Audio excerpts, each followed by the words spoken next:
So guys, so guess what?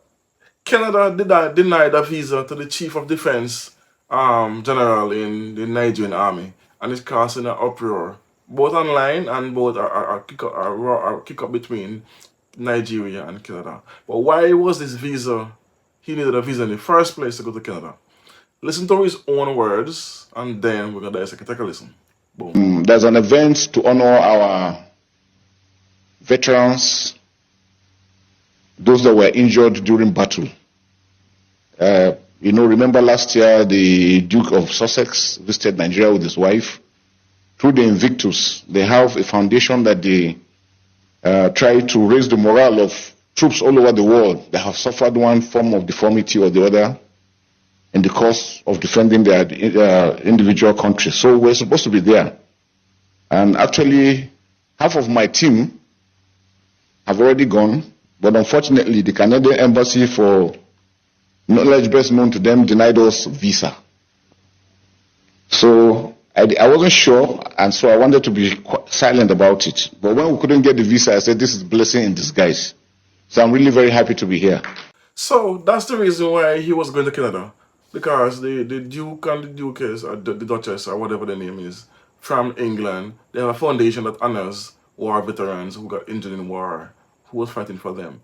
But here's my thing: if you're honoring and recognizing Nigerian veterans, and why are you doing it in Canada? Why not do it in Nigeria, in their home country, to honor them so you can put up plaques or whatever? Why do you need to keep it in Canada?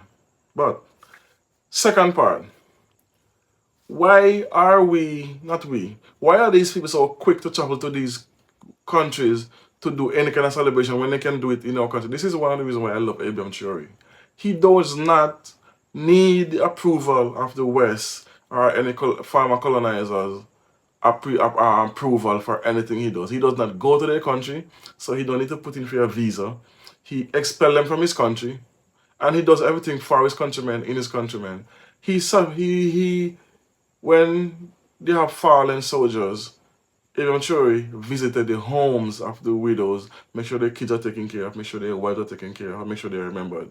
So, why are these other nations are so happy to fly to spend money to fly to these countries that don't like you to get honored by somebody who used to rule over you? Then you're gonna be upset when they deny a visa. Number one, you shouldn't be going there in the first place. That's number one. But before we continue, listen to what the National Security Advisor said in his video. Thank you for the courage to say that Canada denied you. They can go.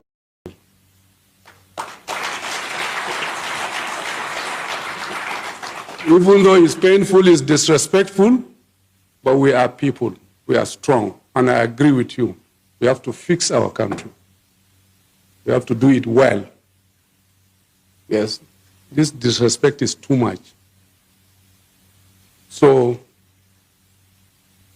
yet is another reason why we work hard to make Nigeria work. So, that was a National Security Advisor. And his speech I respect more than the general, because he's saying they can go to, I don't want to demonetize for this. Anyway, they can go to, we know where he said that they can go, because why, again, we don't need the approval or the respect of the former colonial leaders or former colonizers. Why do you need the approval of them? You want to honor my soldiers who fight in your war, who died for your cause?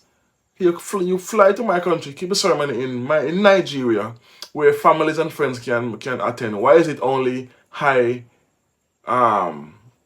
profile people can attend this ceremony? It makes no sense to me. Honorship should be appreciated by people, family, and country. You're gonna fly to a whole other country, spend money to go to these countries who don't like you, who don't need us, but yet they can come to Africa whenever they feel about us showing up with their part. You see, those are the things we have to stop on the African continent. Stop subscribing to the old way of running the country. Abraham Chori showed the blueprint of how we should treat and run our country. kicking out all the colonizers, taking all the armies, all the embassies, close them down and shut them out. If you want to visit, you have to go to the channel to come to visit my country. So I don't need to come to your country because we have everything in Africa we need. They need Africa. Africa don't need the West. Because right now, if we should put a dome over Africa, of our African continent, we can survive without no external forces. We don't need anything from the country. We have every single thing we need. So resources, food, everything. But because of the colonized mind, they believe that white people are their saviors. They believe that whatever the white man say goes because they are the ones who are feeding them. They have been telling Africans for years, you cannot grow your own food, you have to depend on us. Don't use your seeds and products because it's not good, ours is better, because it's GMO, because we design it for your country because it's hot and it's humid and all this. But when they decide to not send you any, what happens? The country goes into turmoil. The economy going into free fall and dives. If Russia can forgive $20 billion in debt on the African continent, why is it these former colonial people cannot do the same thing? Because some of these countries owe maybe like a billion or half a billion here. Why not forgive that debt as reparation? Clear the debt. Give them a fresh start.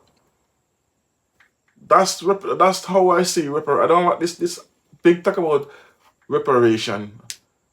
Should be a cash. I don't believe it should be cash because they don't give money to leaders. They thief it or they mismanage it and then they end up in the same condition they was.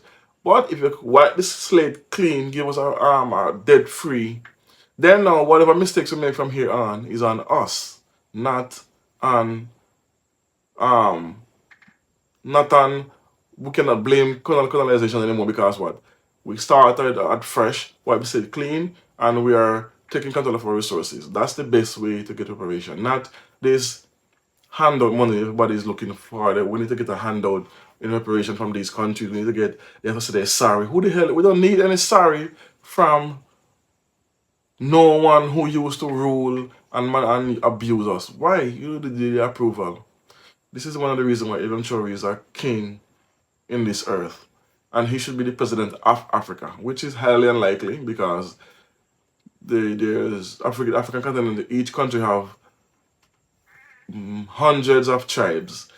Some have 80, some have 50, but some have hundreds of tribes in every single African country. So it's a whole debacle, but United Africa is an undisputed Africa. That's what Kagame wanted. The one who was assassinated in the 60s in Ghana. He talked about a united Africa, but because they don't want that dream to be realized, they take him out. We are now starting with the AES alliance, which is a good start, which is Mali, Burkina Faso, and Niger. We just need to get some more in the fold who are authentically decolonized, not someone who is saying they're decolonized to join the AES to try to destabilize it, because we know they have those actors, those perpetrators who still believe the white man is their savior, like some South Africans. Just as a side note. But anyway, so like, what do you think about this? About the Canadian government denying the visa of the general and they haven't given a reason. But whatever the reason is, it's gonna be ridiculous, what we know. But we need to stop think we need to go to these countries for recognition. We need to be recognized in our own country. So anyway, let me know what you think about this in the comment section. I don't know. Like, comment, share, subscribe. Boom.